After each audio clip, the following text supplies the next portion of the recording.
3:01, 26th of October, and 14 degrees Celsius, sunny. And I think multi-streaming here and should be LinkedIn, Facebook, and on YouTube.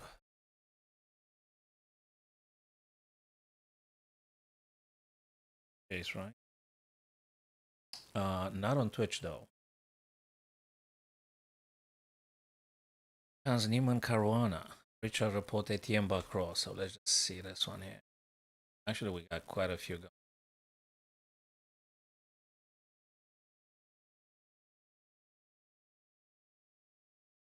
They all should be okay.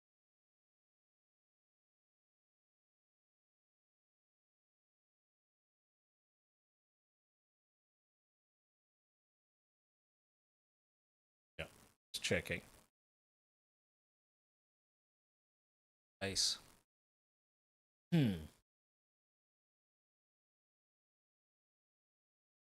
What about the messages? Yeah, there should be display of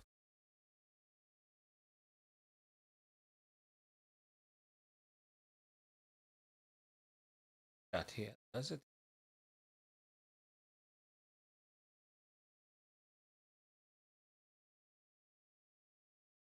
If it's locked on,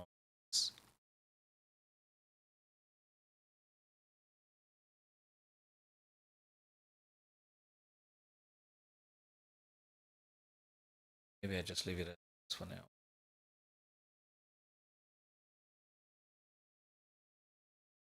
Back. So, Richard reported Tiemba Crow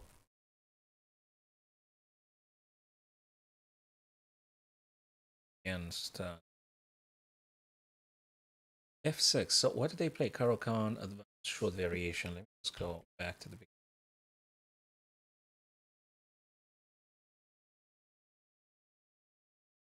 Knight bishop f5, knight f3, e6, bishop e2, castle, a5, a4, f6. And that's where we are at the minute.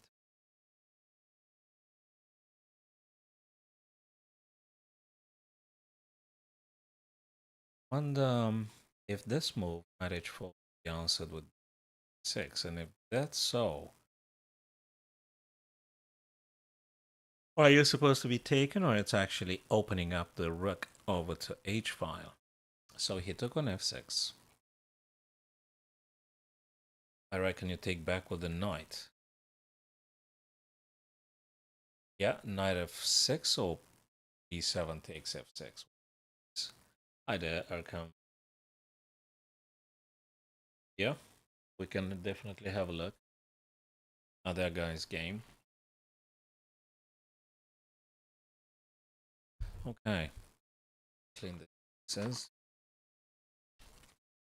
So, is he the only Turkish? Is he a grandmaster, or I mean, like your personal friend, or just someone that you are rooting for?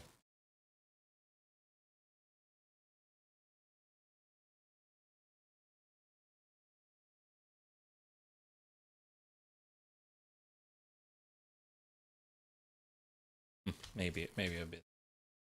Era. Hmm.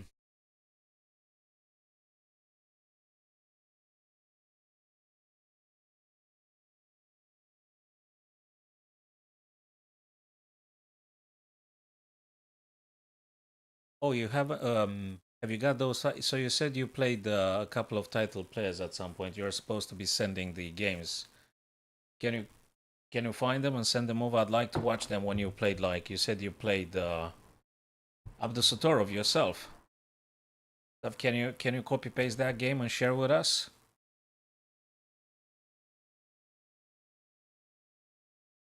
So knight took on f6.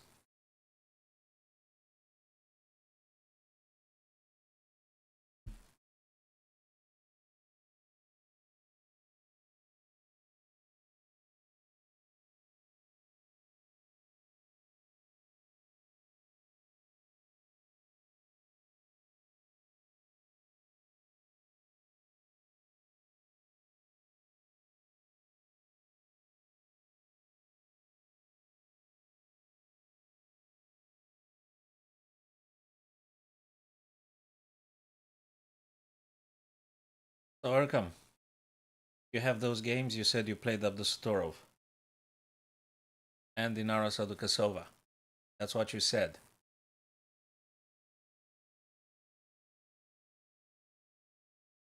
Ah, you said you played title players, so you must have them saved somewhere. It must be somewhere in archive. I mean, Abdusatorov and the title players normally they are in the archives, their games.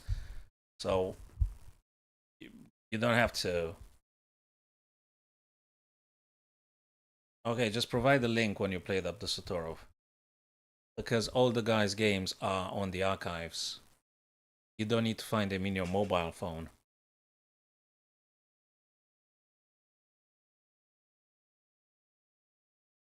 You don't need to provide them. You don't need to find a video. You just, you just need to find like a link with an archive because these are title players. And you yourself should be a title player if you played up the Satorov, as you said last time. Unless it's not the case.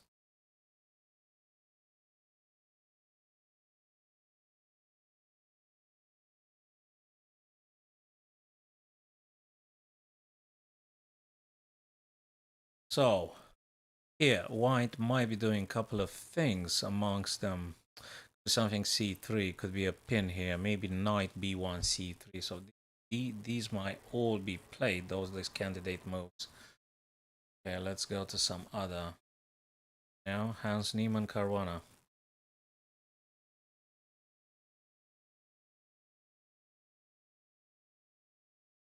Fabiano Caruana.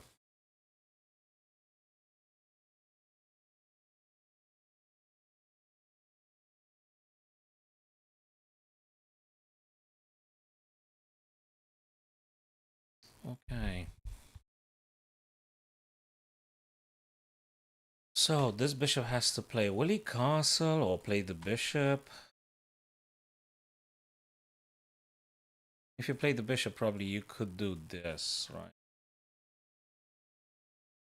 Other than that, what? Castles. What else can you do here? Queen e2. Maybe all these are playable ideas. Okay.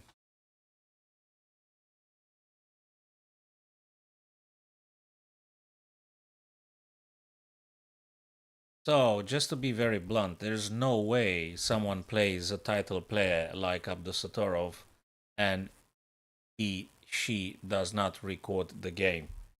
So there's something fishy in your statement. So when you said you played those players, it's absolutely impossible the game not be on a official archive somewhere. No. So there's something very weird in what you're saying. You don't need to find a video. You just need to find the game that you played against these guys, as you said. So please, come on.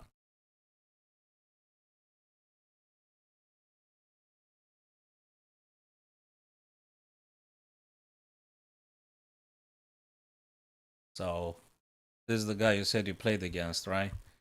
Well, if that is true, you would have it recorded already, or it should be on an archive. Right. Queen a3 aims at this guy here.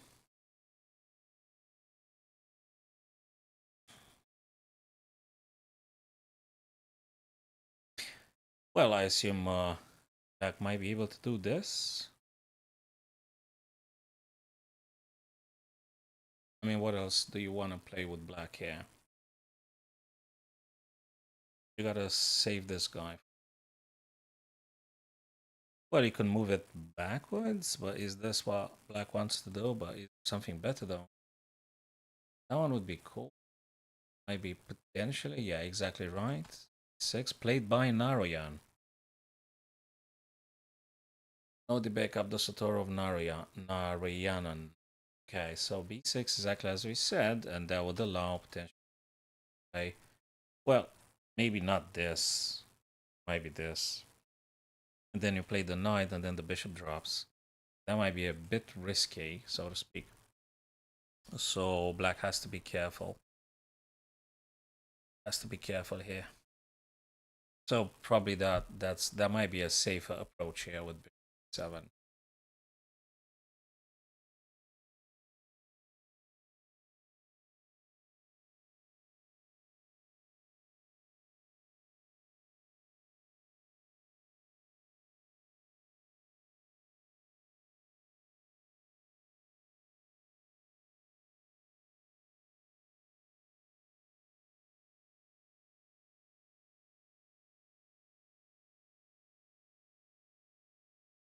B6, protecting. Now E3, normal developing move. I reckon bishop might be going to E2. Or is white actually planning on playing B? I mean, maybe you want to get bishop D3 after all.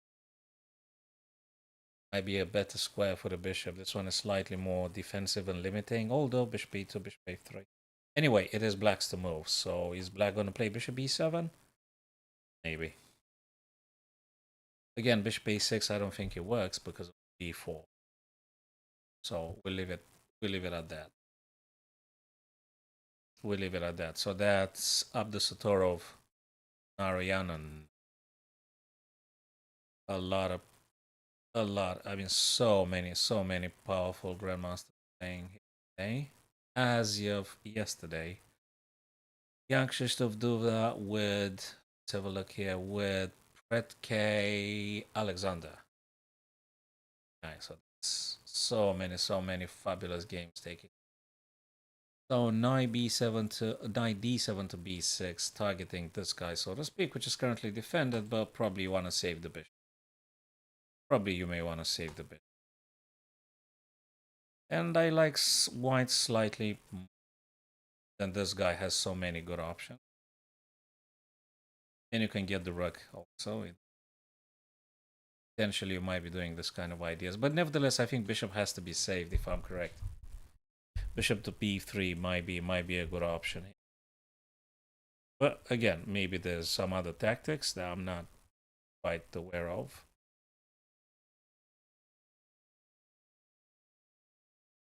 Okay, so there might be a bishop here. There might be a knife. I think it's quite, yeah, exactly right. Bishop b3, exactly as we said. Now, black still needs to figure out what to do with the bishop on c8. That bishop has to play somehow. Where? How? How do you get it in the game? Or do you leave it there and you're going to play this kind of stuff? But it's a bit painful. I mean, it looks like black does not enjoy so much space. So it's not that much space for black here. Seems to be quite cramped here.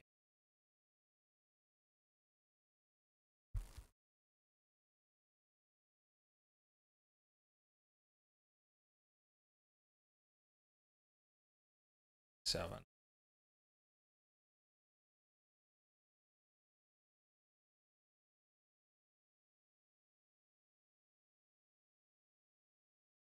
Quite a difficult one in terms of deciding what to do with this guy. Or maybe just this, after all. Yeah, so not too much space for black indeed. Okay, let's go for another game.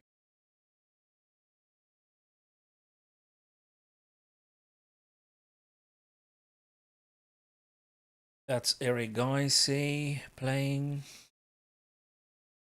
Haven't heard of this guy. There's so many games taking place right now as we speak. They're all fabulous. Hey, Nakamura playing.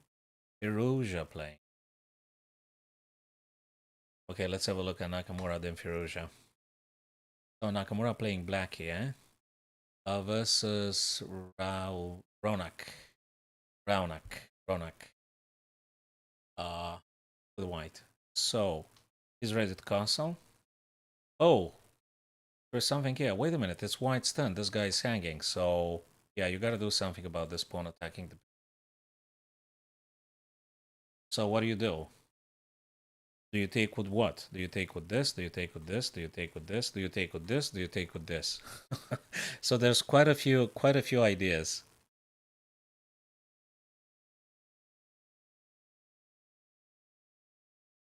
Okay.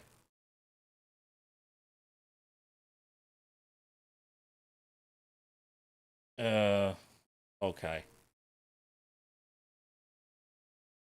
So, look, if I ever get a chance to play Abdusatorov, I will personally record every single move because that's an event. This is an event, so it's something that has to stay in your personal history. And you said it was an official. game. So now you said it's a friendly. Okay. It's very weird. Very weird. Okay, fine.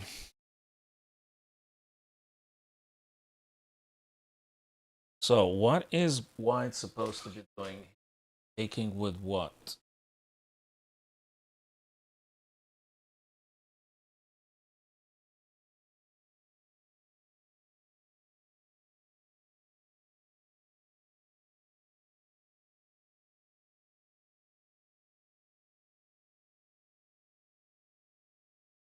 Hi there, Kara. Yeah, we definitely will definitely have a look at that one. It's just so many super good games taking place right now as we speak. So many. I mean, you don't even know what to look at first. There's so many.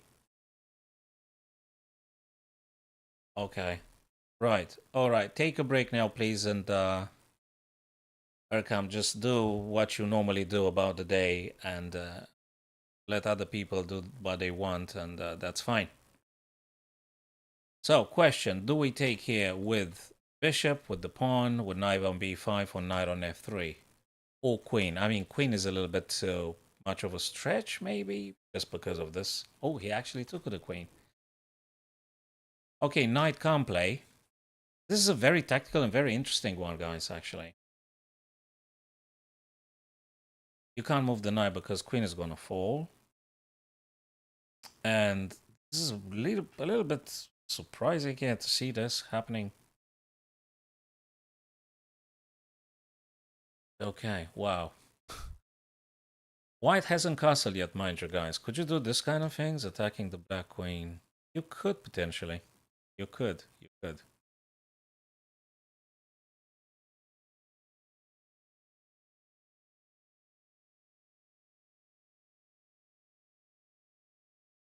I don't know. Maybe bishop c4. Maybe bishop e2. Maybe bishop c4. Maybe queen takes. But if you queen takes, knight takes. Okay, then attacking the bishop here on e3. Stuff like that. I don't know. Right, let's have a look now. Kyra said something about Fabiano.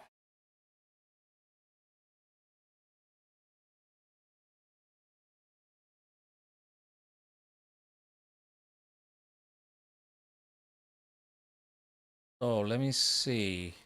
So Richard report here, Aronian, Duda, Alexei Shirov, Abdusatorov, Rigaisi, Maksudlo, Tarasev, Lamy, Espenko, Fabiano. Okay, I need to find. Oh, he's at the top. Apologies, Kara. Let me just get there. Oh, Hans Niemann. There you go. Playing black and Fabi playing white. Okay. So what did they play? Rui Lopez. Okay, so he took with the D pawn. 6. Okay. Last move. Last move that happened. Bishop D6 happened here.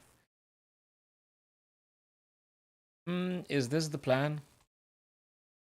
Is this the plan? Because I mean, what is black having here apart from like F5? Which comes with the, it's a multi-purpose kind of attitude now. Because you want to play this for, like for instance, shutting off the bishop, for instance. So I guess black's idea is just simply F5. And now Fabi needs to think, what is he doing? Obviously, queen to D2 would run into this. Then you need to calculate stuff. You hit the queen like this, which is interesting. So is white going to do queen to d2 in order to, getting ready for castle long? So Kara, what would you say about this position now? Is queen d2 like sort of playable here? I think you can do this, not a problem. After f5, you could just play bishop g5, queen is going to move, or bishop's going to drop. To which you decide you take the bishop, queen takes, and then you castle long, or you do something else. But I think I would like queen d2 from white's point of view. I think makes sense.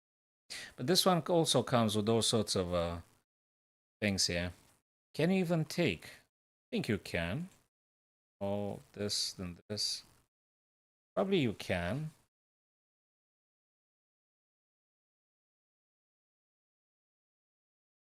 Yeah, maybe at some point we'll be watching it.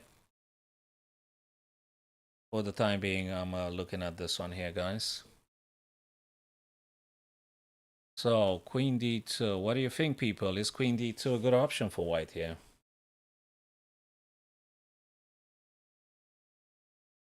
Queen D2. Makes sense. Makes sense. Anything else more aggressive, more attacking, more problematic for black? I don't think so. I mean, could you do G4? It's just way too much of a stretch. Maybe just Queen D2. D4.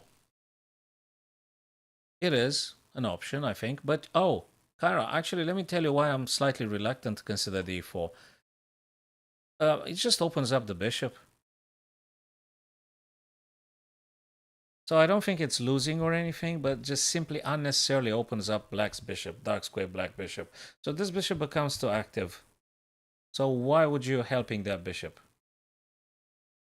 Rather than get your stuff a bit more present, a bit more active, a bit more attacking.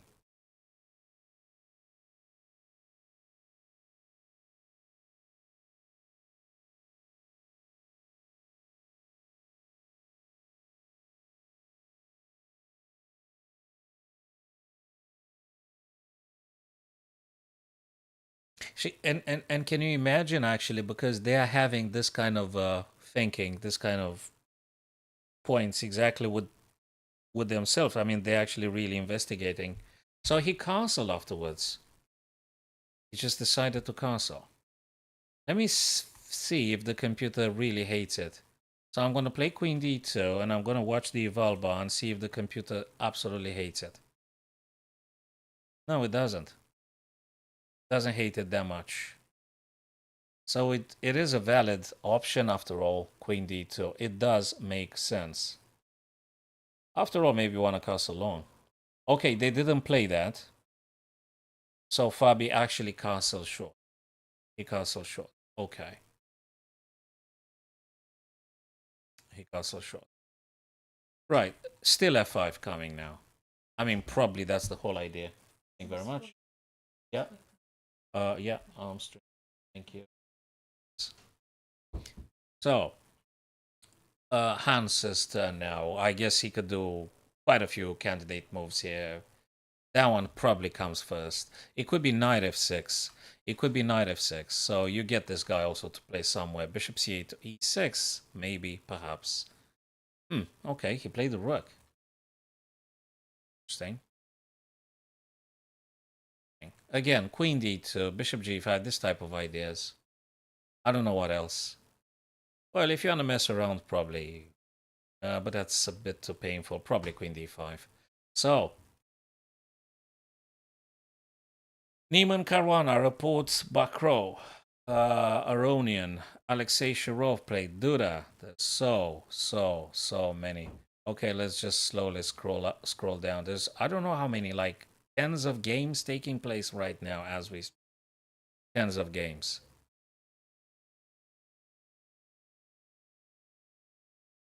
Nakamura playing right now. So all the eval bars look. Did they move? Rookie 1? Sorry, Kara, you just said they move Rookie 1? So it was Rookie 8 and Knight D2. Uh-huh. So to my understanding, we might be having this kind of a queen's activity on the king side. So you want to get the queen closer. Now that opens up the bishop. But that doesn't preclude white from playing queen h5 if they want to. But then again, can they be chased away? That weakens the dark squares terribly. So actually, you might be able to just do that. Just asking. I don't think Han's going to push the pawn. Right? I don't think he's going to push the pawn. You weaken the dark squares very much. This guy's quite active and nice. So you want to get the queen out. I think the reason he played knight f3 to d2 is because he wants to get the queen more active somewhere. And where is the queen more active? Probably here. Especially because the knight played on f8, so queen can't be attacked with knight f6 now. So probably you want to do this, and then if you want to further attack stuff, maybe bishop g5. Trying to elicit an answer from them, then bishop here, then you might be just dropping it back after all. Trying to make black to actually weaken the king side. Hello, Kumar. Good to see you, man. f4. Let me tell you something about f4, what I personally think. I might be wrong. Right, so f4, I think it does help black to finally come with this bishop alive. I want to keep this bishop as dead as possible. I don't want to help the dark square black bishop. So it seems to me, guys, I might be wrong. It seems to me that doing d4 or f4 helps black to get this guy alive. And I don't want that. I want to leave this bishop as a pawn as much as I can. Therefore, I would investigate ideas like queen h5, f4. I think it's playable. Look, it comes with pluses and minuses. Well, knight g6. I mean, not too many stuff. So we're looking at this now. f4. I'm not sure it's playable anymore. So f4. I don't think it's playable anymore. 1, 2, 3. 1, 2. Probably amongst other reasons, that was the stuff that he chose to play knight g6. Right. There's so many good games. So many good games happening right now. Oh my God, there's so many good games. I mean, you've got Fabi Nakamura, just Richard Report. You've got, yeah, that's correct, Kuma. Esipenko, I don't know where is that thing. Sarana. Where is this? So, look, Firuza playing today. Is it Mamijarov he plays against? Oh my God. Anish Giri plays today. Pragnananda plays. Gukesh plays. So many grandmasters. Super Kaima, Vincent Kaima, Hare Krishna, Ari Antari. There's so many. MBL. Oh my days, there's just so many guys playing today. Van Forest playing today. And there's just, I mean, you name it. Xavier, I mean, Nihal Soren playing today as well. Grandelius. And just a few, just to say a few. Bluebaum. I mean, these guys, I mean, I've been watching them. And okay, let's just, my God, this is just, it's absolutely crazy of how many games. I think, right, so this is the stuff that we've been asked to having a quick survey upon it. And then we're going to go to Sevian Aravind. So Anton Korobov playing for Ukraine. And whose turn is it now? White's turn to play. There's so many good games. I mean, really, it's like you want to look at all of them live as they're happening. So castle short for black here. Well, you could do something with this bishop, can't you? You could do like this. You could do like f4, g5, e3, you name it. You got to develop your guys. Potentially, just in principle, after you had played this bishop, probably we're looking at queen c2 and this kind of ideas, right? I mean, that's what springs to mind.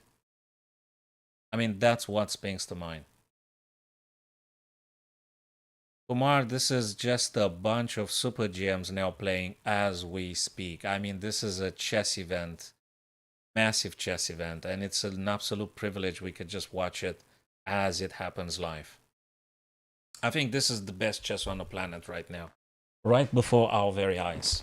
It's good to gather with your chess friends, chess buddies, and just discuss the games. It's a treat. So, just as a general idea, I think queen would like to make a battery with the bishop, and in principle, you would like to push the e5, aiming at h7. As a general idea, of course. I don't know if this guy should be playing first, or maybe bishop g5, take this guy off, this, I don't know where, and then this. There you go, queen c2. There you go, queen c2. I mean, not a huge philosophy to understand that this is one healthy point of attack for white. queen c2 with the bishop aiming at h7. I think makes a lot of sense. Yes, Kumar, I think most of the games as of now, because it's just the opening stage, mind you guys, it's just the opening stage of the game. And most of them are equal because guys are being like chess masters, international masters, grandmasters. You kind of know your lines. Just to put it, just to put it briefly, you definitely know your lines at this level of chess. So, okay. So let's go and watch now some other stuff. I mean, there are so many. Fide Grand Swiss 2023. I think Isle Isle of Man they playing, right? Games. I absolutely want to watch this guys playing. So Hans Niemann Fabi haven't moved yet. Etienne Bacro, Richard Report, knight here, frustrating the bishop a little bit. So he played knight to h5, attacking the bishop on f4. So you got to do something with that bishop. I reckon bishop g3, right? Although we might be seeing surprises, bishop e3. What would you do then, Kyra, guys? What would you do, Kumar? What would you do? Would you play bishop g3 or bishop e3 here? Or would you play queen d2? Or would you play bishop g5? The bishop g5 would be responded with bishop e7. And you could take, then queen takes, then you're just jumping with this guy here, perhaps. Or maybe, nah, you gotta do something. You gotta play something with the bishop. You got 1, 2, 3 candidate moves. Oops, 1, 2, 3, 4. 4 candidate moves for white, and you have to take them one by one. Which one is the best to play? Bishop d2. Huh. Isn't it a bit too passive then, Tara? Isn't this a bit too passive, getting the bishop to d2? I mean, not the end of the world. I don't think you're getting checkmated or something. But if you really want to move the bishop backwards, why not e3? You know? So you can allow the queen to actually play on d2 and make a battery. Why not just bishop e3? I think it makes more sense bishop e3 than bishop d2. Bishop d2 is way too defensive and limiting the queen. You don't form any battery. What do you do with that bishop? I mean, just a random thought. You may agree or disagree with it's perfectly fine. Looks to me queen d2, bishop e3, bishop g3, bishop g5 might be the first 4 candidate moves here. Could be the candidate moves here. Absolutely. I totally think so. Yes. Okay. That is cool indeed.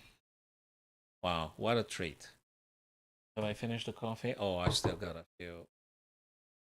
Yeah, I appreciate. Yeah, bishop e3. Probably I'm more inclined to say bishop e3. Aronian plays Shirov. My God, so many games. I want to watch them all at the same time. But human mind is linear. You've got to, I mean, you can't like focus your thinking because our thinking goes in a single line. You can't do multiple operations at once. So Kyra, reading your message now. Bishop g3 gives up the bishop here plus double pawn make long term. Yeah, I think it's a healthy principle you've stated, Kyra. Let me go back and then read up your message again. So bishop g3, I mean, I love this bishop so much. That's why I thought about maybe just bishop e. If he goes here, the knight would be happy to take immediately. Yeah, this kind of double pawns on the G and H is not the worst in the universe currently. I think you might be doing just fine. But yeah, I would save the bishop if I could. Probably bishop e3 might be a choice. Might be a choice. Or if you want to play queen d2, let them waste the tempo. Then you get the queen here. I don't know. I like bishop e3, queen d2 more. Let the knight be here and actually let black worry about something like knight e5. So this is another stuff black has to consider. So bishop e3 means that black has to be careful about this knight here. So if I do, let's say at some point, some knight moves, doing this, Even if they take, I'm going to take this guy. I mean, it's getting really funky, and the black king is not as safe as the white king. Yeah.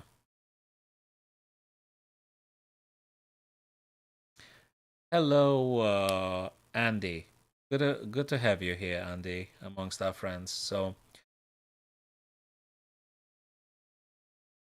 Kara, trying to reading the messages and process them now. You move your pawns to the opposite color. Well, it's more applicable towards the end, if I understand your message correctly. So that's more applicable towards the end. You will potentially like your pawns not being blocked by your bishop and vice versa. But it's so important to see the concrete position on the board so we can actually understand it better. So if your pawns are on a color, dark squares, and you get just king and bishop, you want your bishop to be on a different square than the pawn so you can move freely, potentially. But then again, it depends so much on your opponents and what they have. Where are their pawns? If your opponent has the pawns on a white square and your bishop goes on light squares, obviously you can attack them. So he needs to move the pawns on dark squares, so to speak, in principle. But there are so many details you have to very precisely looking at. But anyway, we'll take it step by step. Thank you very much for your message regardless. So, Richard hasn't moved yet. Let's go and see some other games. Wow, there's so many games. And they're all fabulous. They're all fabulous. Yeah, I'm looking for the eval bar to see if anyone has a massive advantage. And look at this one, Esipenko Jumabayev. Esipenko Jumabayev. Oh, Jumabayev looks like Jet Li in this picture, at least. You'll see it's the famous uh, American Chinese actor Jet Li. So, C5. It happened here. Was that Queen's Gambit or something? Slav defense. Okay. This is so nice and sharp. This is so nice and sharp. Both colors can just castle. White can castle. Black can castle. Not a problem at all. So they both can do the castle now. Knights can come very nicely, and it's pretty much super fabulous and equal. What do you do with this bishop? Well, depends. It depends. I can come here, but if knight c6, obviously. It's white's turn, by the way. I think I'll just go for castling. Well, heck, you could do knight c3. I don't think that's a problem. You could do knight c3. You could castle. You could do all this stuff. You could even do... Nah, you don't move twice the same piece in the opening. So that's a tenet. That's a principle of the opening. You don't play twice the same piece in the opening. Unless you have a super reason. The super reason would be if you do this just to prevent black to play knight c6. So you give them double pawn. But I'm not sure. You could probably... okay. We'll see what happens. Okay, so that's what we have. And there is plenty. There is plenty. Oh yeah, Alireza Firouzja. Let's have a look at this one. Playing Mamedov Rauf, presenting Azerbaijan.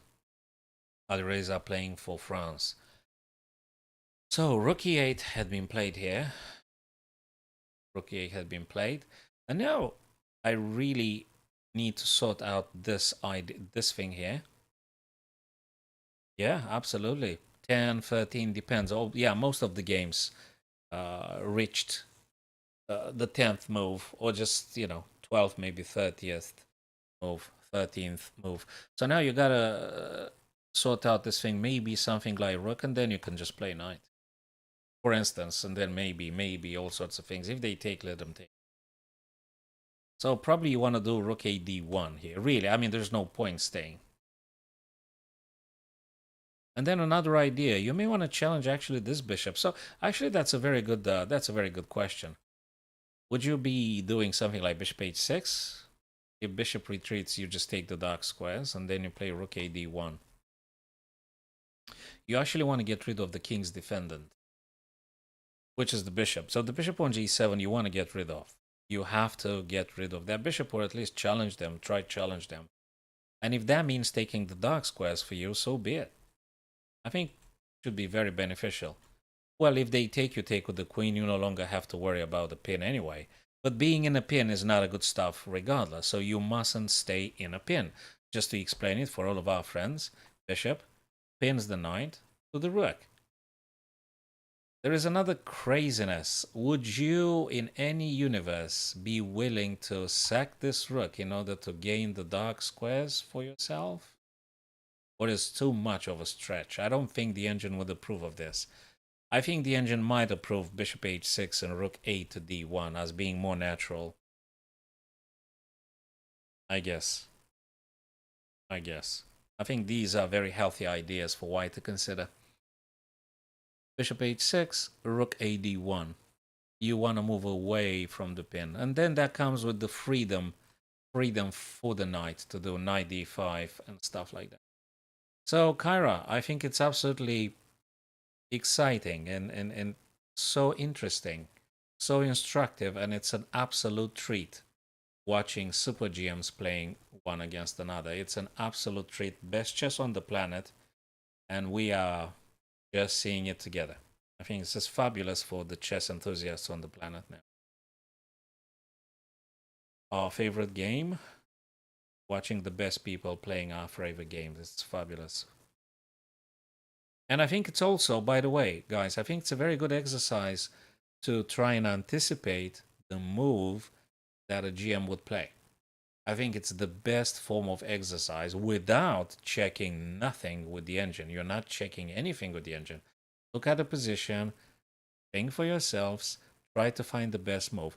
And if it's incredibly nuts, then you could look for engine's advice and stuff. But mainly, I think what is best advisable is try to anticipate the moves for yourself.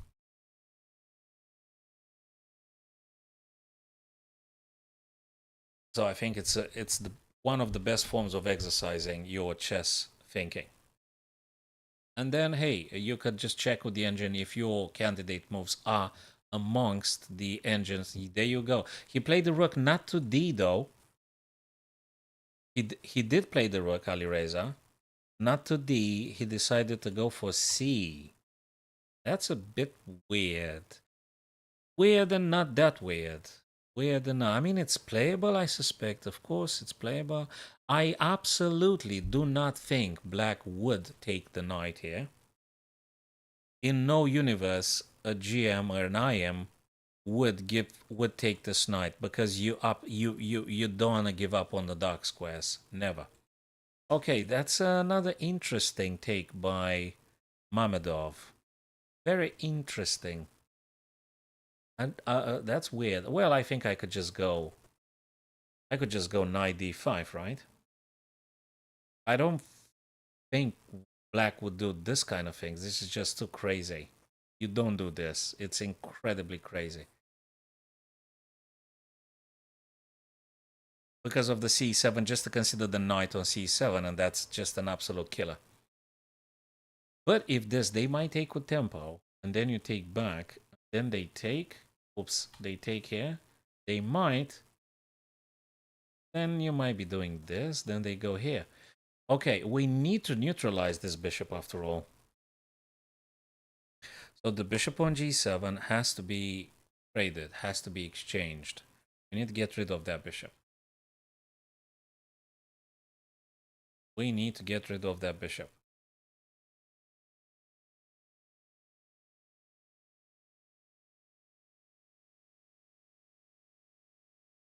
So I think would be very advisable something like bishop h6 here. You really want to do that. If black chooses to play bishop h8, you've achieved something. You've taken the dark squares, and that matters. I don't think it's very comfortable for black. If black takes your bishop, thank very much. Thank very much. I'm having the dark squares. I'm very happy. So I guess it's something to do with challenging this guy or taking the dark squares. Hey, if they want to take this guy, thank you very much. It doesn't. I'm going to take with the rook though. I'm not going to take with the queen because I don't want to trade queens off. So if bishop here, bishop here, bishop here. Sorry, if bishop h6 and bishop there. No, no player would do this. No player would take your bishop. Probably they either drop back or they take. This is just difficult for... Look, the engine says it's perfectly, well, almost perfectly equal. But it's so uncomfortable for black to renounce the dark square, to give up on the dark squares. Difficult. I mean, difficult for black. I think for white is a bit easier. I think for white is a bit easier. Yeah, I would play probably bishop h6 now. Anyway, guys, if you think differently, you could tell me if you have a different ideas on the current position here. Wow. Woof. Richard. Oh my God, they haven't moved yet. Then we're gonna go back to Caruana. So knight to h5. Hello, Marlon. Okay, we're gonna have a look again at Naka moving. I mean, can you believe that?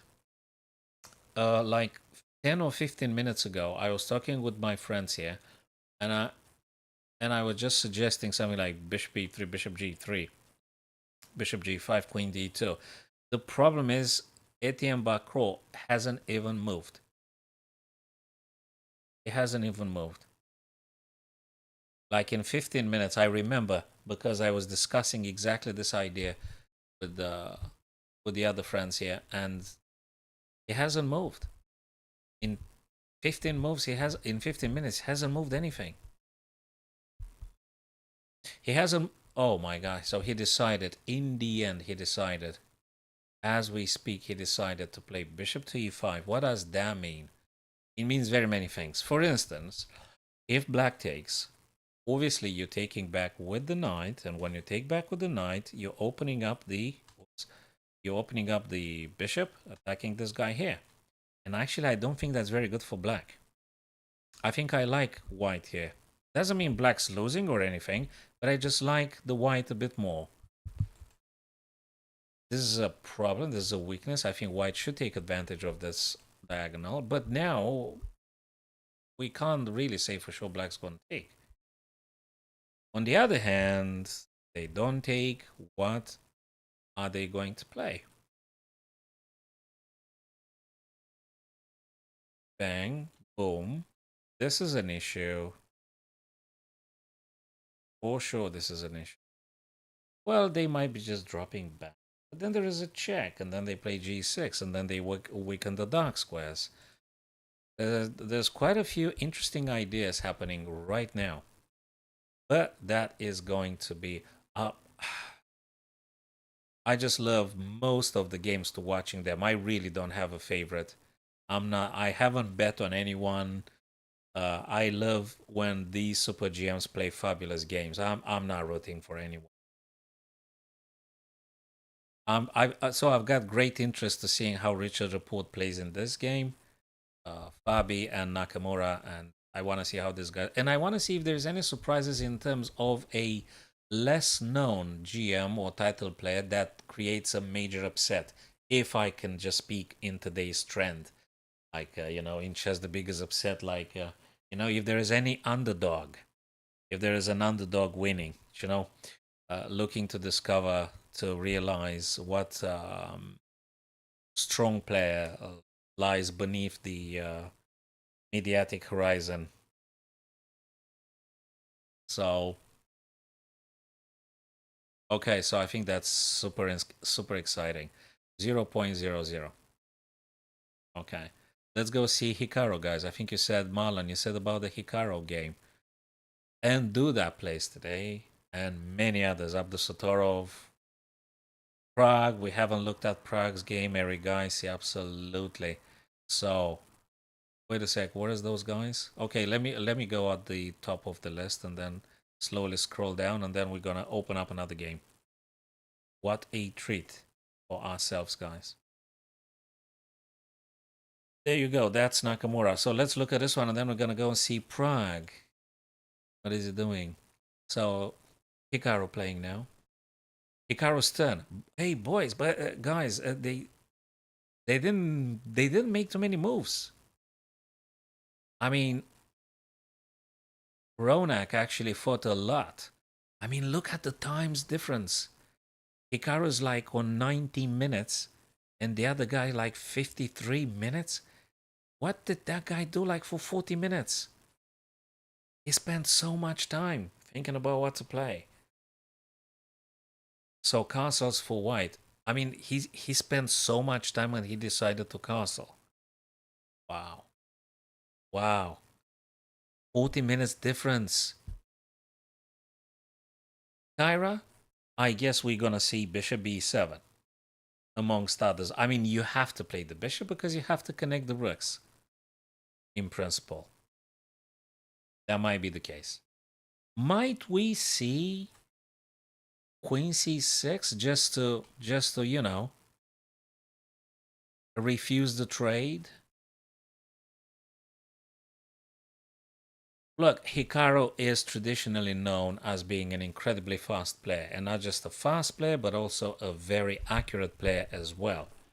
So I guess, and it's also he is very confident. The other guy probably knows he plays one of the best speed chess players on the planet. So maybe the other guy really Sadwani, maybe Sadwani wants to make sure that he got it right. So he tends to overthink, maybe spend a bit more time. But yeah, 40 minutes like in between them, that's huge. This is a lot. This is a lot, so to speak. 35, 40 minutes in between, it's huge time difference. And actually that's going to be very costly because time is going to go down anyway. The position is going to get more and more complicated by the looks of it. Now, if Hikaru refuses to trade the queens, if he refuses and he plays, say, just give an example, let's say he plays this kind of stuff. Just saying, I'm not even sure if that's objectively correct. Uh, the the position is crowded with tactics here. Is swarming with tactics, and you're gonna need every single second. So really, the time difference is huge. It would be very costly towards the end game for Sadwami. So I don't know. Can you do this and get a rook here and a rook? You look for a normal setup. And if you do this, you might be able to play then the knight with Tempe. I mean, hey, just give some random ideas. So refuse to trade the queens unless I'm missing something. So refuse to trade the queens, and then perhaps you can attack the queen, discover the attack by doing this kind of things. Just asking. I mean, it could be, right? Could be. There all sorts of things might happen. I'll move the queen away and then play this kind of stuff. I mean, this bishop, I'd like to eliminate that bishop, really. I'd like to get rid of that bishop on e3. That bishop on e3, I think it's something you want to get rid of. With black, that is. And then getting the other guy here. Now, this guy is a little bit limited, but after you get rid of the bishop, potentially you might be able to do something like knight c5. Potentially. Maybe. Perhaps. There's so many very nice, generous ideas to play here from black's perspective. Okay, let's go now and look at some other game. So you guys said about what? Prague. Okay, let's see what he played. Devian. Where is Prague? You guys see him? Prague. He does play for sure. I've seen his name somewhere. There is. There is. Okay, ladies and gents, we've got Pragnananda playing for Volodar. Okay, let's just Mersin Volodar. Okay. GM, that looks like quite a young guy. How old is Mersin Volodar? I don't know, but looks like a young player. I mean, younger than looks like a kid in this picture here. Hello, Black Cat. Welcome to our chess discussion group here. So, Knight g5 being played. I think the objective is obvious, guys. We're looking 3 times attacking on h7, which is currently defended twice. Is that forcing black to play g6? What do you think, guys? If you're having black, can you do something else than g6? And if you can, please do share the idea. I want to know. What can you play with black here? Can you do can you do h6? Or is it just too funky? Thank you, Marlon, very much for this piece of information. I've noticed that. So this guy is very young. So is a GM who's just 17-year-old. I think in this picture he was probably like 15 or something. He's just a teenager in this picture here, Volodar. Yeah, so I would imagine he's very young. Price 18. I mean, looks like a kid in the picture. Don't get me wrong; it's absolutely fine. But just in the pic, looks like a kid. But that's fine. Don't matter. Probably an older pic. Don't matter. That's fine. So again, Volodar attacks 3 times here. What do? You play g6 or do you play h6? Or do you do something else? Could you contemplate crazy ideas? Bang, boom, bang, and bang. I mean, this is too crazy, right? You can't do this. Can't you? I mean, this is just too crazy. Right? You can't do this, right, guys? I mean, really, I think it's very instructive now. And Prague does give it some time.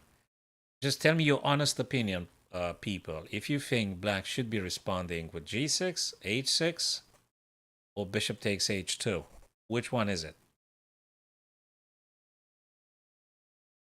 Marlon, Black Cat, Kyra, rest of our friends.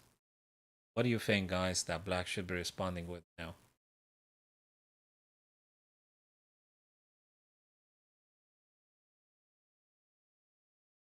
Marlon, I have to say, if black chooses to play g6, you sort of like responded and you closed the threat on h7 for a good time. So g6 is just closing it off.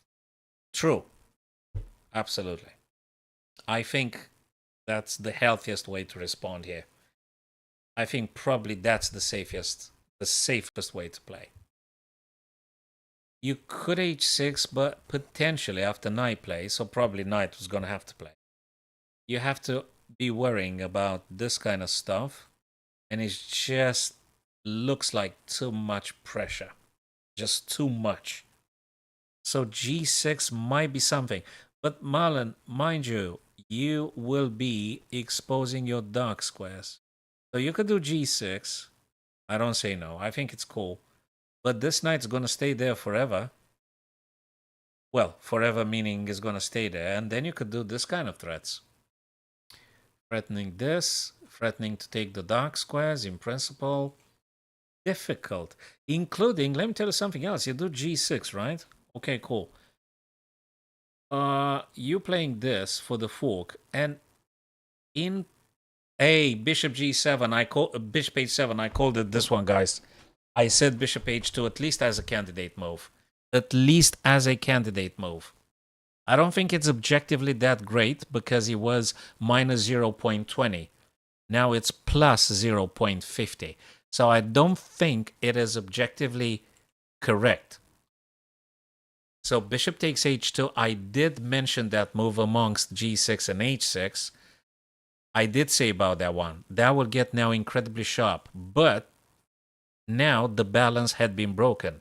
This is different. This is a different way. So bishop takes h2. It's a very sharp choice here now. So let me just highlight what I think in my opinion, and I actually did mention it. So king captures here, and we're gonna look at this. Check. And then you either go towards the knight or you go back. Let's say you're gonna go back. It's gonna be it's going to be queen taking here. And there are a couple of other dangers looming in the air. We're looking at this guy after something like c5. There's suddenly enormous pressure. So for a second, I think we can leave the pawns on a side because the attack is incredibly strong. The engine considers that white does have resources to counteract this. But I don't think it's that easy, and psychologically is definitely demanding to playing this. I don't think it's that easy. So if you take, you're running into a check. And now the question is, do you take the... Well, you either take or you move on a side. So which one's going to be then, guys? This is really, really, really exciting. And I'm happy that actually well, you are in check as of now. So I would say, sure, go for the h7, but the problem is white king is in check. And by the looks of it, it's so sharp. Could you just do king h1? I really don't want to get into this mess. Sorry. I don't want to get into this mess. So could I just do king h1 for the time being and let black decide how do they deal with the h7 threat? And after they play g6 or something, then I'll take it forwards. So this is something that Volodar has to really think about. Do you take the bishop or not? It's not a checkmate yet, but the prospect of black playing c5, opening up the bishop, considering you have the queen on g5, this is a killer. So I don't even know if I want to take the bishop or just play h1. This, and this. So these are like, so to speak, broadly general ideas. I hope I'm not missing too many ideas.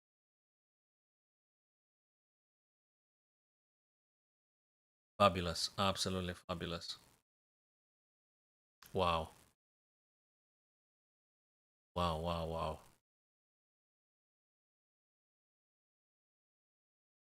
Fantastic.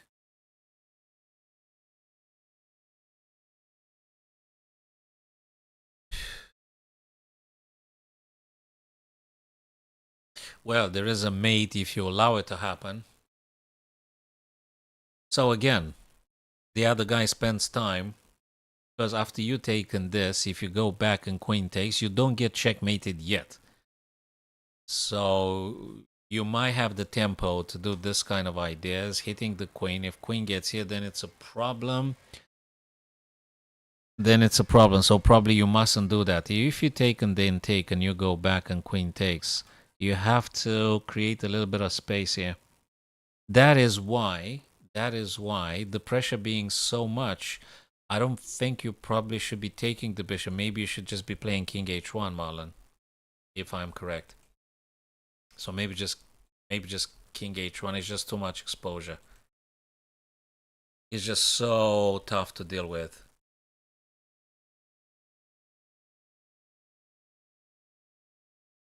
So that's gonna be very exciting, very sharp, and it's so cool that actually Prague decided to take on h2 because that would be like an exhibition game now, and we can just simply enjoy it now because this definitely the sharpest continuation.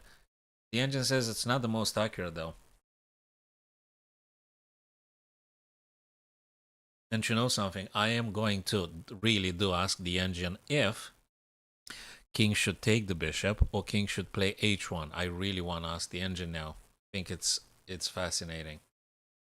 Let's do this, guys. The engine says king must take knight g4, king g1, queen g5, f3 ASAP. So king h1 sort of gets worse because h6 following and knight goes away, you've just dropped the bishop, so to speak. You have just dropped the bishop. So the engine says king takes, knight plays, king g1, queen g5, and f3. And f3 says the engine.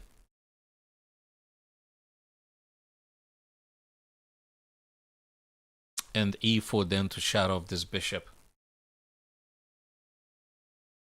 So this says the engine, this, this, and this, kicking the knight away. So knight gf6, and then e4. And the engine says white is doing better. Prague, I think, played it. I'm not sure Prague would have played this versus Magnus or Fabiano or Nakamura. I think Prague chose to play bishop h2 because he's playing Volodar. I don't think Prague would have taken here if he faced Magnus Carlsen. I mean, objectively, it seems not to be the correct choice for black. So probably he would have played g6. But because he plays Volodar, he actually did take on h2. Just purely because it's not like a super GM. And obviously, he will make the other guy think a bit more. So if Volodar actually goes with this, yeah, I think he is absolutely, Kyra. I think he is. Yes, he is in the candidates, if I'm correct. We need to Google it actually just to be absolutely certain about. I think he is in the candidates, yeah.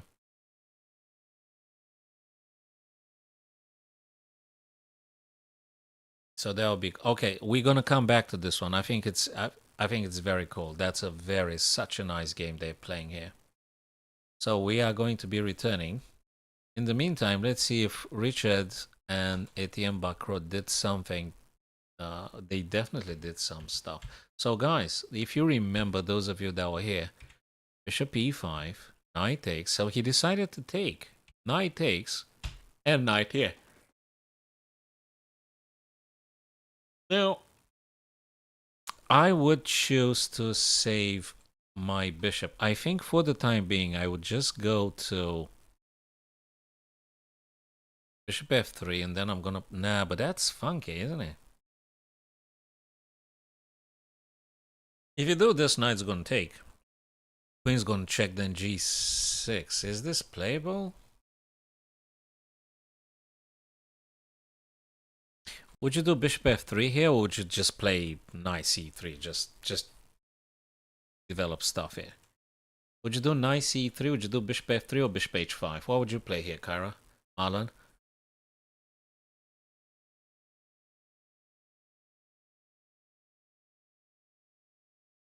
How would you choose to be dealing with this, guys?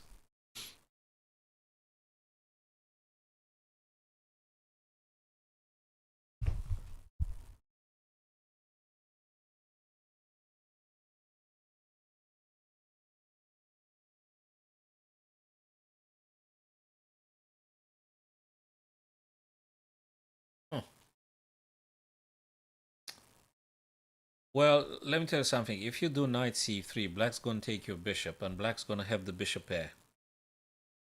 So that's for one. On the other hand, this guy here, the knight on e5, is on an excellent outpost. I mean, this is the most important outpost. Yeah, you can't have... Now, if you want to preserve the... So that's why, Kyra, I think bishop f3, a move like bishop f3, save your bishop, and then you do knight c3 or knight d2. Depends on the situation or calculation or intention. So save the bishop first, then you're going to think what you want to play. g3, knight c3, knight d2, this kind of stuff. So yeah, maybe white should save the bishop. Me talking like a human now. I don't know what would the engine say here.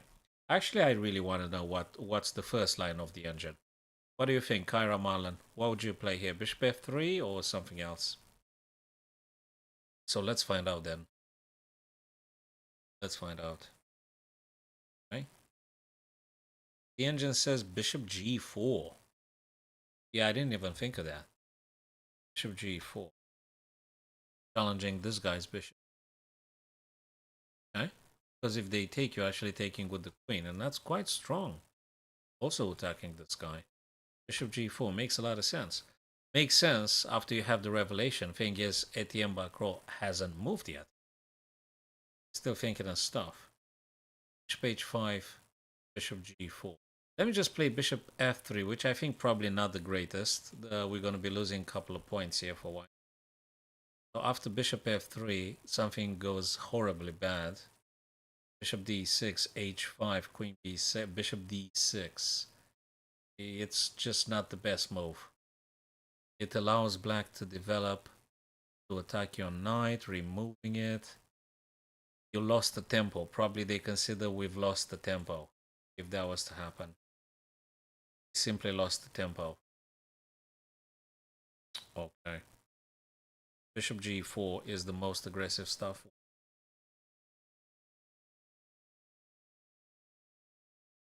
Well, that's a very good question. Kyra, this is a very good question you posed. So bishop h5. So the strongest is bishop g4 because you tend to neutralize the bishop on f5. So this one is the strongest move. This one, not the strongest, but not bad. Not bad. The engine says g6.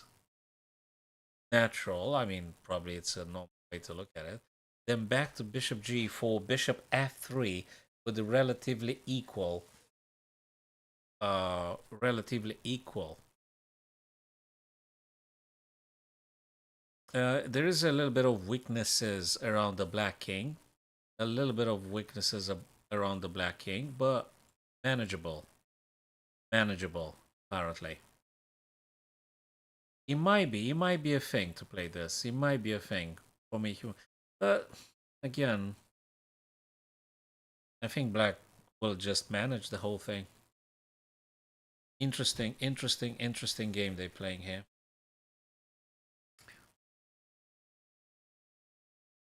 There's so many games happening. Hans Niemann, Fabi Caruana. Let's see. Niemann. So what did they play since we last saw their game? So what happened was that he go Ira, I think you did mention this idea at some point, D4. You did mention, which I said kind of like helps black.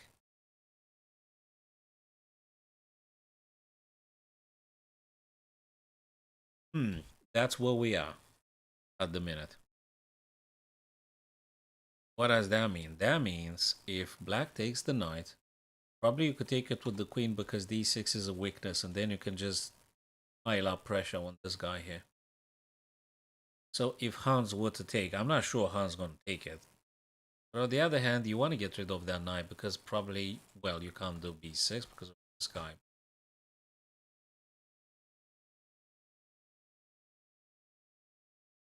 I'm not sure. Well, can you do a5? I think you can. Maybe. Gotta be careful. You gotta be careful because if queens come off, you always have this threat. So, just in light of this, should you take the knight? But if you take the knight, queen's gonna take with the queen's gonna take, not the pawn. I think queen's gonna take, and d6 gonna be a forever weakness. So d6 is going to be a weakness.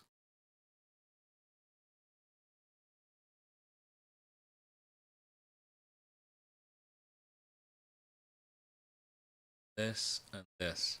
And then rook, one of the two rooks gonna come on the d file. Yeah. Gonna be a weakness forever. But what else do you do? Really, what else do you do? Well, you always have. Well, not now, but after takes and takes, can you? Not sure. I'm not sure if that does any good to black here. I'm not sure.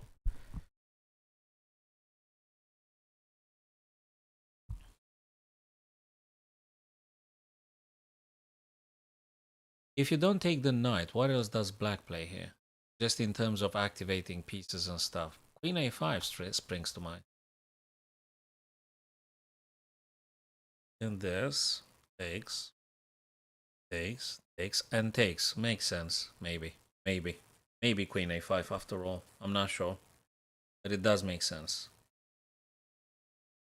Just to neutralize giving the other guy an isolate, well, not isolated pawn, but actually you get a pawn in the end. So queen a5. Well, I'm not sure then white has to play queen d2 though, but just saying. Just saying.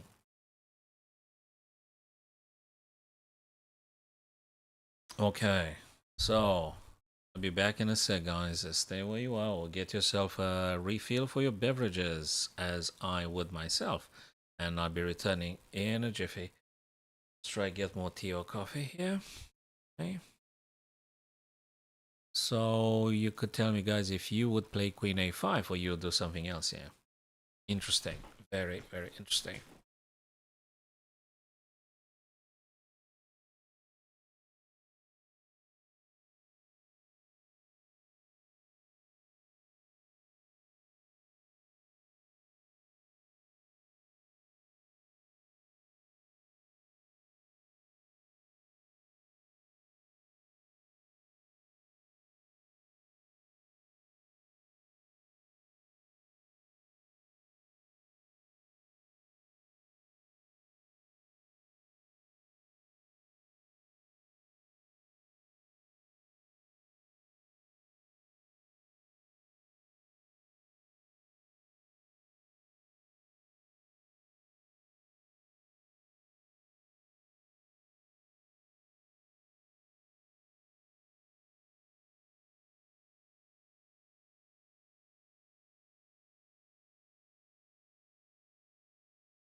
All right, have they played anything? Let's see what it.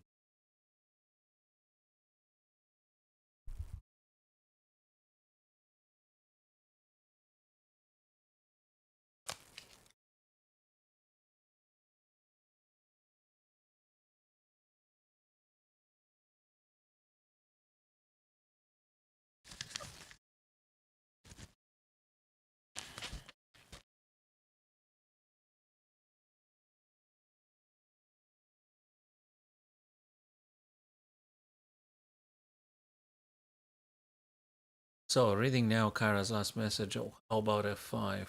About f5. F5. Oh, I gotta think about that one. Streaming now.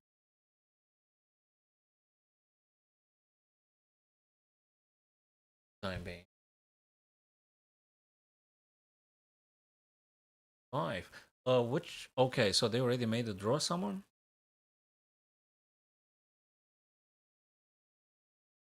What game ended in a draw, guys?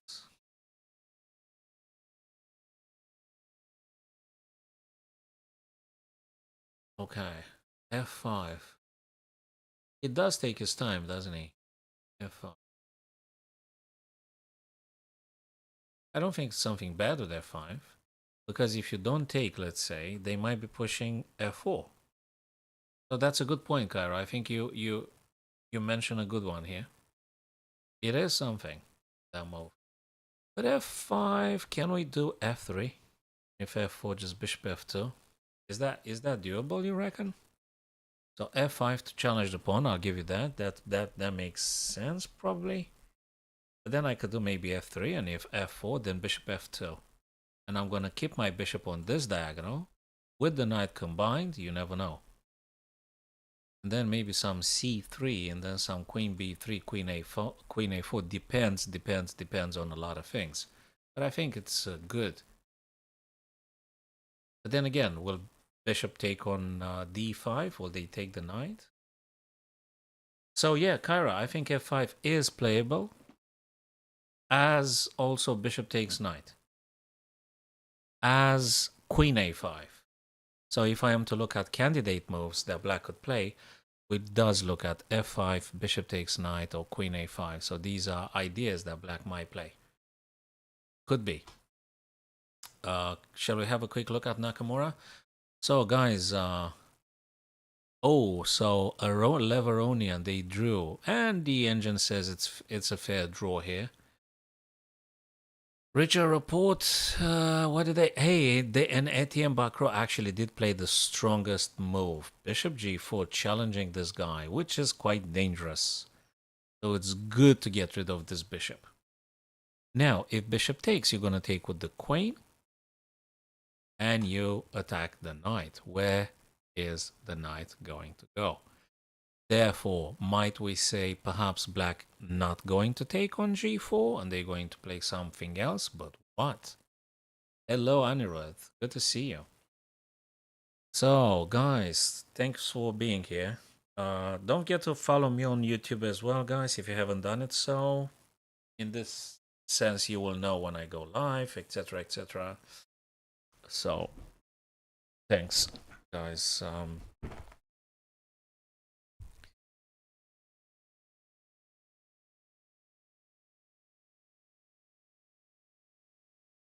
So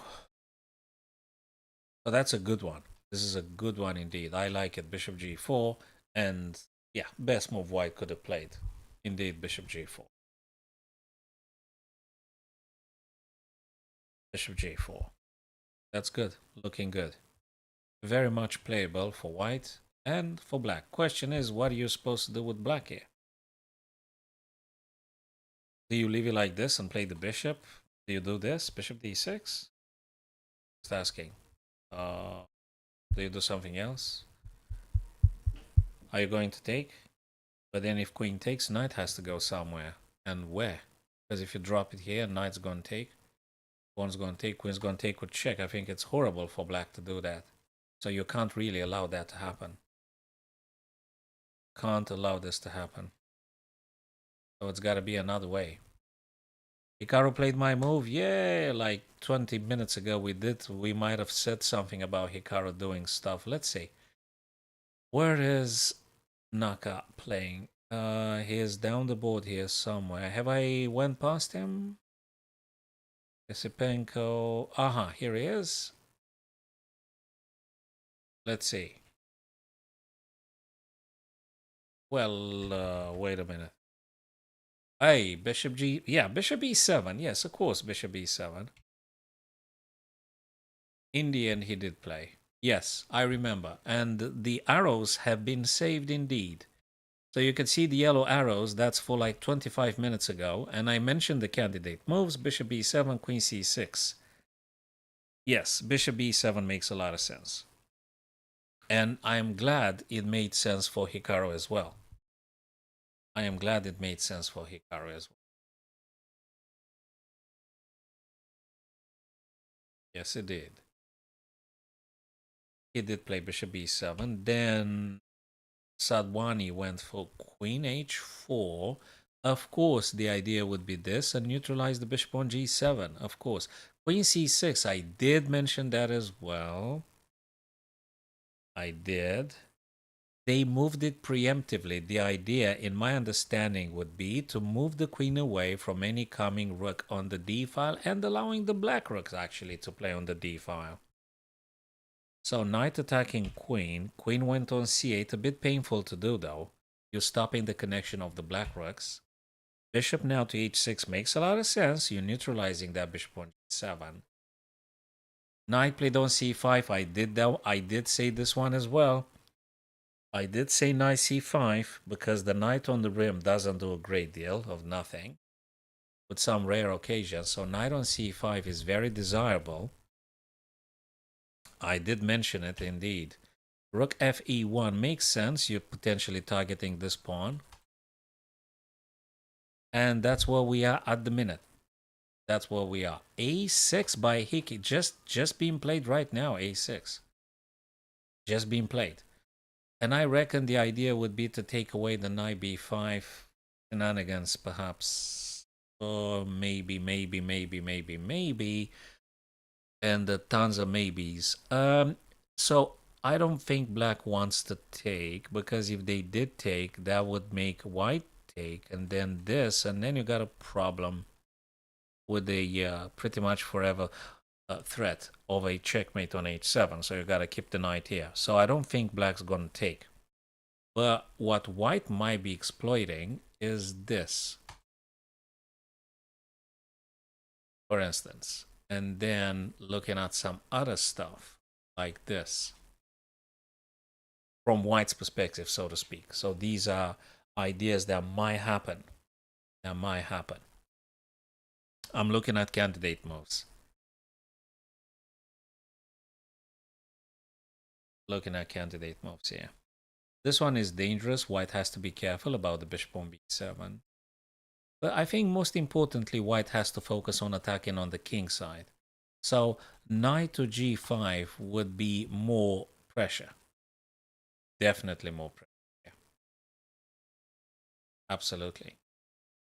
And there is another trick I'm thinking about. After knight g5, you might be even doing this kind of stuff. I know it's a bit let me think. Wait a minute. So this one, okay, that makes sense.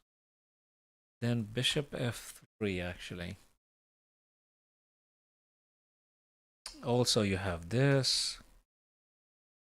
So these are good ideas. I want the knight g5. Now, let black take. I don't think Naka's gonna take though. Let's not play wishful chess. I don't think Naka's gonna take on h6.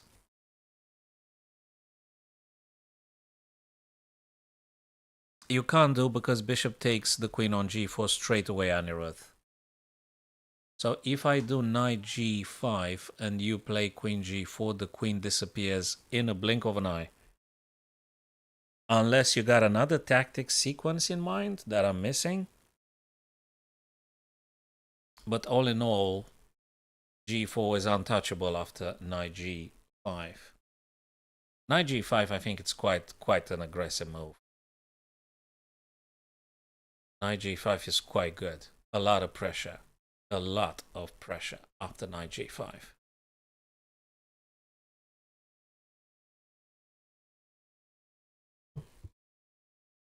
It happens to everybody. That's why we're discussing with our friends. Just try to localize the best possible candidate moves to play, both for white and black.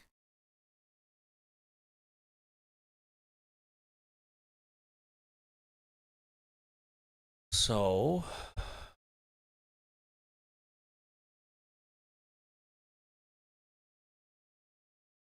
maybe. I mean, it could be some other idea. And now, because we said quite a few thoughts, let's just follow up the engine says knight e5 and bishop d1. Now, bishop d1 is such not a human move.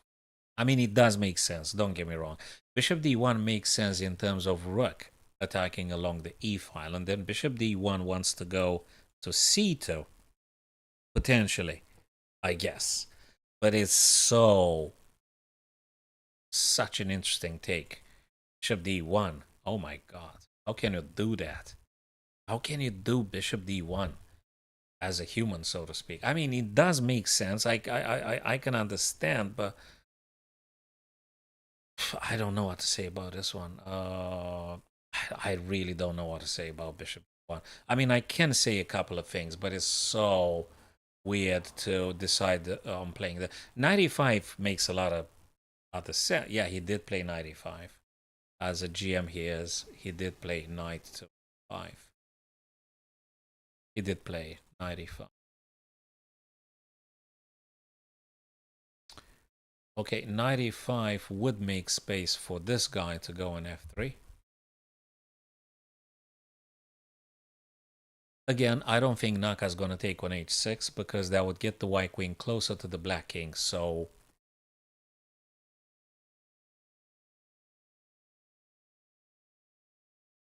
the sequences have changed slightly. Knight had played knight e5 Anirudh. So knight g5 can no longer be applied as of now. So the sequence had changed. Sequence had changed.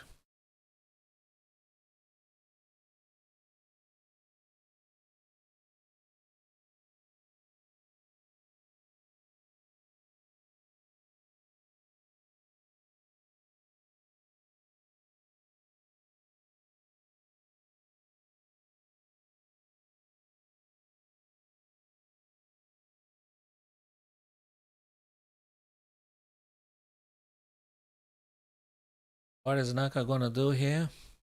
That's a very good question. After 95, you can't kick that knight away. So this guy's gonna stay here for the time being.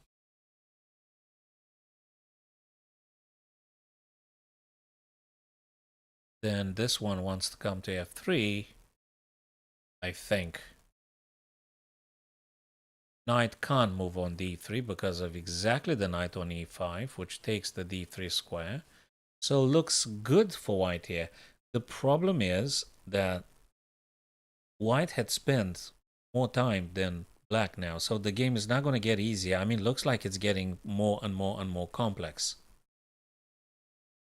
Yeah, that could be an idea. Bishop takes. If you're happy to accept, so bishop takes h6 Anirudh, queen takes h6. So you're happy to giving whites the dark squares. Then how do you kick that queen away? Yeah, I think it might be an idea at this stage. You might be right after all. You might be right after all. Bishop h6, queen h6. You might be right. Maybe. Yeah, maybe. Let me tell you something about knight e5. Could knight e5 potentially play knight c4, knight b6? I mean, just going for the weaknesses, so to speak. Just saying. Amongst other, I mean, I might be missing some other tactics, of course. But just say, could that be a possible move here?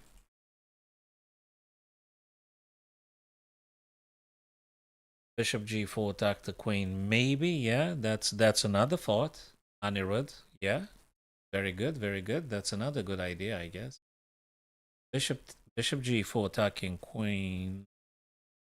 Okay, maybe. It's so complicated, man.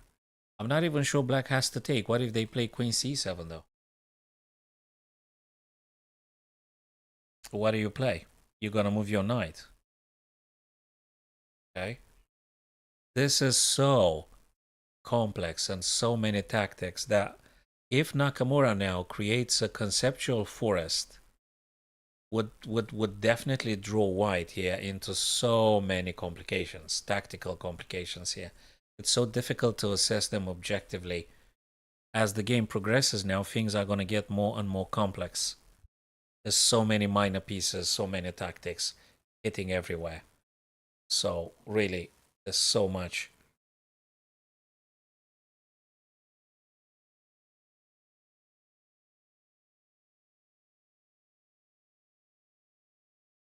It could be bishop g4. It could be also bishop f3. And now, because we came to this point, Anirudh, I think I'm gonna check with the machine, with the engine. So after we had speculated a couple of sequences here, I think it's good to check with the engine. And the engine says, well, it's black stern. Whoa, wait a sec. It's black stern. The engine says e6, e6, or b5. I think the engine says b5. I think the engine says very well b5 here because they really want to take knight c4 away. So b5 would be no longer allowing knight c4, knight b6. So for that matter, b5 comes right in hand. And e6, what does that do? e6 maybe eliminates the combination with bishop g4. Maybe. So now we're looking at this and we're looking at this. Best moves black could just play here. Looks like very defensive takes. I'm going to tell you something. These are the best moves highlighted by the stockfish, but they are pretty much defensive ideas. b5 play by Naka. Boy, Naka playing exactly like an engine that he is. Fantastic by Naka. b5. Because he actually understood how dangerous knight c4 could prove to be for black. So he did go for b5, preventing knight c4. No more playable c4 at this stage now. No more playable. That's it. Goodbye, knight c4. Fabulous. Now that opens up bishop g4, spot on, Anirudh. It could be bishop g4. It could be bishop g4 as of bishop f3. Bishop f3, bishop g4. Could be. Could be. I like bishop g4 because if black knight takes, you're going to take with this guy. Hey, bishop f3. There you go. I did mention bishop g4, bishop f3. That is correct, Cairo. I think, of course, b5 totally does not allow bishop c4. Now, bishop f3 has been played now here. Bishop f3, neutralizing this bishop now. So, I think from white's point of view, it doesn't matter. They take, I'm taking back with one of the two white knights. I don't know which one yet. I don't think you want to take with a pawn, right? So you want to take with one of the knights. Perhaps you want to take with this guy here, so you open up the rook. Then, of course, Naka's going to play e6. So, bishop takes. Do they have to take, though? Let me see. I think they kind of have to. Because if they don't, let me tell you in principle what I understand happens if they do not take the bishop on f3. If they don't take, bishop's going to take. Then black has to take back. But it also allows some knights coming into the game. Really, that's annoying. Attacking here. If there's any problem, I mean, this is just some... Probably black has to take now to get one of the two white knights back on f3, like diminishing the concentration of knight's attack. Because if this and this, if this is just so much attacking, there's so much attacking. So therefore, probably black might be tempted to just take the bishop now. Then you take back maybe with this guy to open up the rook. And then, of course, e6 and, you name it. All sorts of. Slightly better for white. Slightly better for. Game is not over. And Naka is boasting like 20 minutes plus. 20 minutes plus available for black at this stage. Fabulous game. Like many other games. I mean, don't get me wrong. This Fide Grand Swiss, it simply hosts incredibly fabulous games happening as we speak. There's so many good games happening this evening, guys. Right, so that's what it is. Shall we go very briefly and look what report, Richard report play? And very equal, if I may use this word.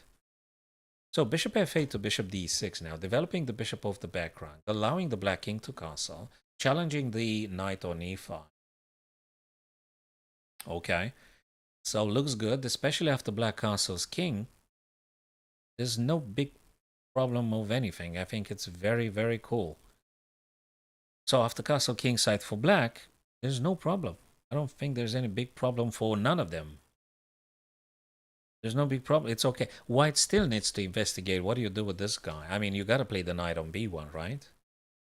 It's White's turn. Do you take? You know, let me tell you something. I think you kind of have to take because you get the pawn here, therefore blocking the rook. If you don't take the bishop after black king castles, when you take here, they've been taking with the rook.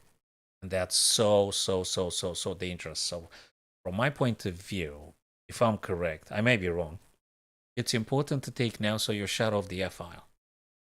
What do you think about this one? Kyra, Anirudh, Marlon, if you're there, guys. What do you think about bishop taking now, bishop? So you take the bishop now. You're forcing black to take it. So that's a forcing move. You force black to take. And you shut off the f. I mean, rook no longer reigning on the f. And after you take and they take, well, they might take the knight, but it's weird. Really weird. Still, nah. So after bishop takes and pawn takes, there you could play knight c3. Yep. Thanks you for your thought, Marlon. Absolutely, I think so as well.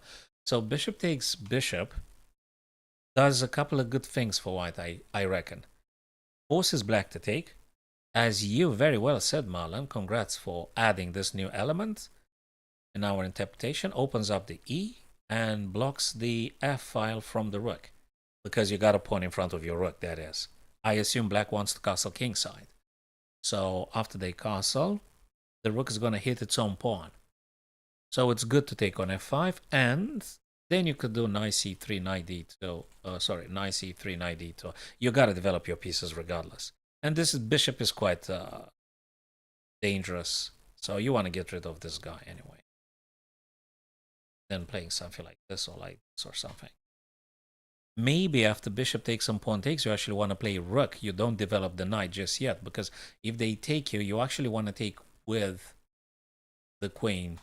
But they're not going to take your knight. No, they're not going to take your knight. So bishop takes, pawn takes, and then you're going to do this, and then knight c3. I think that might be a better sequence here, guys.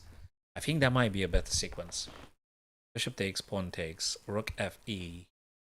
Probably they're going to castle, and you do something like knight c3.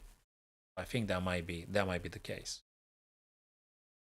That might be the case. So you see, guys, this kind of details actually are happening in their minds, and I'm pretty sure they might seeing even more than we speak, but they definitely do think along these lines, because it happens quite often that they do what we anticipate. So we're still in the same pool of thoughts.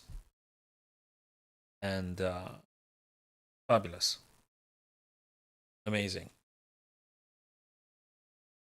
Bishop takes bishop. Pawn takes. Yeah, I agree. Yeah, bishop takes, pawn takes, and rook fe. That's exactly what I would consider to play with white here. I think it's good. I really think it's good. Unless there is some other in between. Thank you very much, Kara. Don't forget to follow me on YouTube and perhaps on Twitch, so we're staying in touch. Thank you very much for visiting. Thanks for stopping by. I'm happy it's been proved useful. Maybe follow me on Facebook as well, just to complete the social media appearances and platforms and stuff. Thank you, Kyra. Appreciate. Okay, guys. Been streaming for 1 hour 45 so far, so we're gonna give it maybe 50. Depends on my friends being here. So yeah, I think that's the case indeed.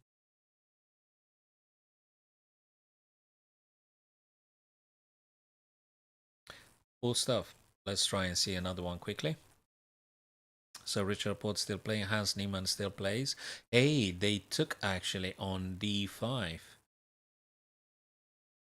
So hold on a second. Where were we last time? So we were here, guys, if you remember.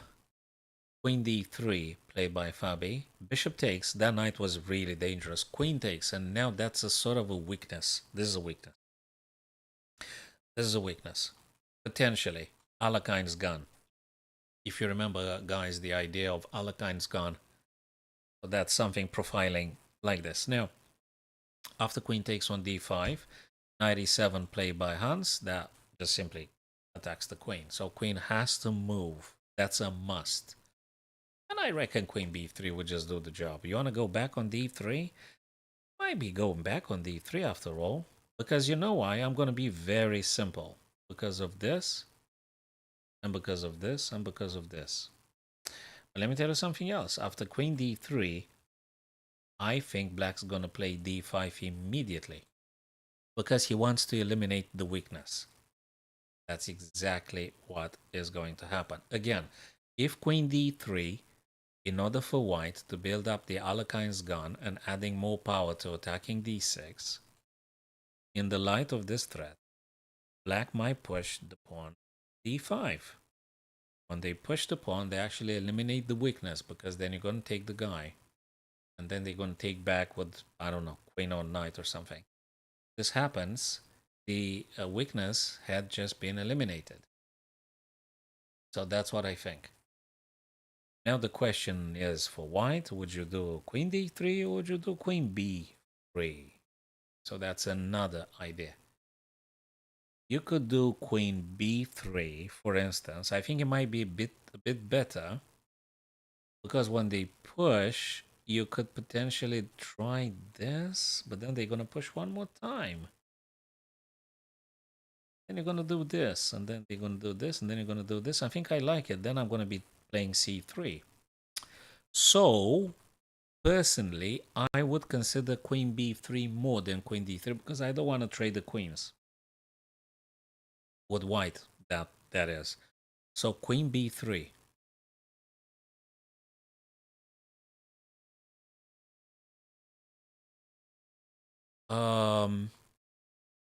So Marlon, I think queen b3 might be slightly better than queen d3. Queen b3, you keep an eye on this guy as well. You're pinning the pawn. You are prepping rook after d, stuff like this. I think it's good queen b3. It's nice, safe, and powerful, and you can still try to get your rooks on the d file because again, ladies and gents, the d6 is the problem here for black. D6 is a weakness, so you may wanna think about this kind of setup. Let's ask the AI at this stage now. Hey, he played queen d3, but he did play queen d3. I don't think it's a disaster. Hey, I was right. Queen b3 is slightly stronger. Bingo. Was right about this. Look at the engine, Marlon. Look at the engine. Queen b3 is slightly stronger than queen d3 and d5, exactly as we had mentioned, Marlon. Exactly our ideas. ed, queen d, rook fd. We did say that. We did say that exactly. This stuff. We did say it. We did say it. d3. And we did mention the best way for black to eliminate the weakness is actually d5.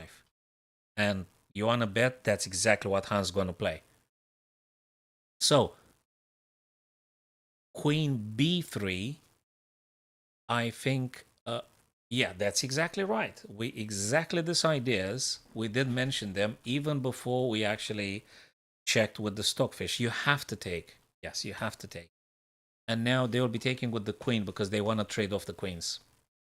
So if he wanted to avoid the queen straight, he should have played to b3 rather than diamond 3.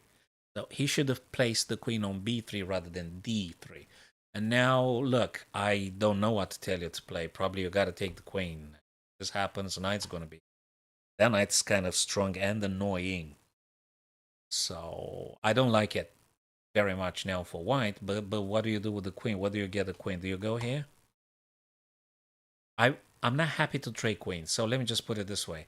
I am not happy to trading off the queens. I actually hate it. So maybe I would think about playing queen a3 and then just getting some rooks in the game. I don't want to trade the queens. I absolutely hate trading the queens. And I'll try and see if I can uh, get some rooks. I think that's good, queen a3. Do you want to take? Knight takes. And then what do you do? Really, what do you do? You're going to play what? Queen d, bishop d2 then? It's painful to do that. It's absolutely painful. Rook fd. Yeah, that could be. But you know what happens after rook fd1? It's going to happen this. That's exactly what's very likely to happen. So can we do this first? So the reason I'm suggesting queen a3 is because I hate to trade the queens. It's going to go towards a draw. I think that's exactly what Hans Niemann wants to do, having blacks against Fabi. I think you're happy to draw, right? I think he's happy to draw. Yeah, there you go. Rook fd1. You did say rook fd1 does make sense, and now probably this or this. Uh, Look, if I was Fabi, I would. Yeah, I mean, I hate to trade queen.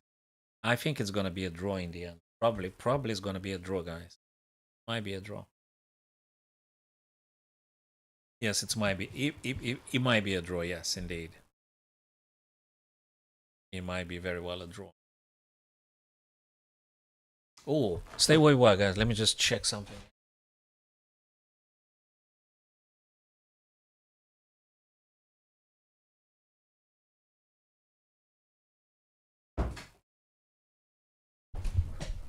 Okay.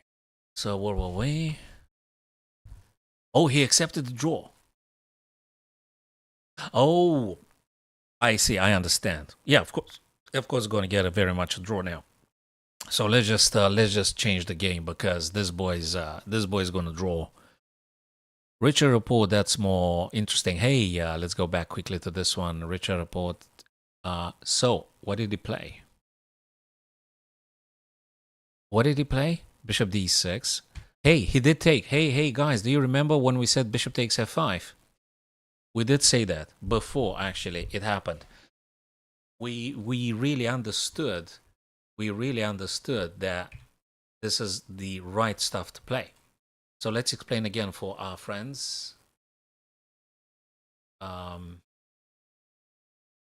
this guy, oops, this guy takes, and when black castles, the rook's gonna hit its own pawn, and rook fe1 would be quite something.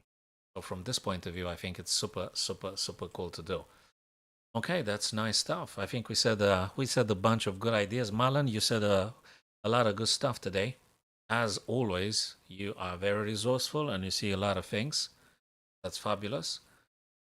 Kyra was with us for a while. That's fabulous as well. And I might have missed a couple of friends that were here. So I apologize if I missed them. Anirudh was at some point, Urkam as well. And yeah, I hope I haven't missed too many people. All right, guys. So we'll be returning tomorrow. We'll be returning if we get. Oh, by the way, Marlon, I might be going to Twitch tomorrow. I might be using Twitch platform tomorrow. Um, so I'm not going anywhere. I mean, just in terms of using a platform. So I might be on Twitch tomorrow. So if I'm not on YouTube, I'm on Twitch. Hey, look at this one. So Bishop took in the end. That's crazy. Wow. Bloody hell. Oh my God. What's going on here? Can I take this pawn? 1-2, 1-2, 1-2. Knight takes pawn. Oh my God. Can I take e6? What are they gonna do? They're gonna take this? I don't think so. This is crazy. What is it doing? He complicates it. He absolutely complicates it. Yes, he does want to close the a file, but can I take the pawn on e6 though? Okay, I understand. He does want to close the e file. You are absolutely correct about this. But can he play like this? So let's say I'm not taking e. Let's say I'm playing this, but then no, he got to move the bishop. But then the bishop's gonna go away. So after all, he will close the e file, Marlon. Ah, okay, right. Okie dokie. So guys, it looks like I'm gonna stay unlimited if I get into the pool of thinking. Now, if we had a bit more friends, I would have spent maybe more time online, but I think so Marlon, I absolutely do appreciate your presence. And so tomorrow I'd be on Twitch. Maybe we're gonna do an arena tomorrow. Depends again of the number of friends. And for the time being, I'm gonna wrap it up now. And yeah, enjoy the rest of the games, guys. And tomorrow I'm gonna see you via Twitch then. Don't forget to follow me on Twitch, YouTube, and Facebook. Would be greatly appreciated. Thank you to Marlon. Thank you, brother. Cheers. See you soon.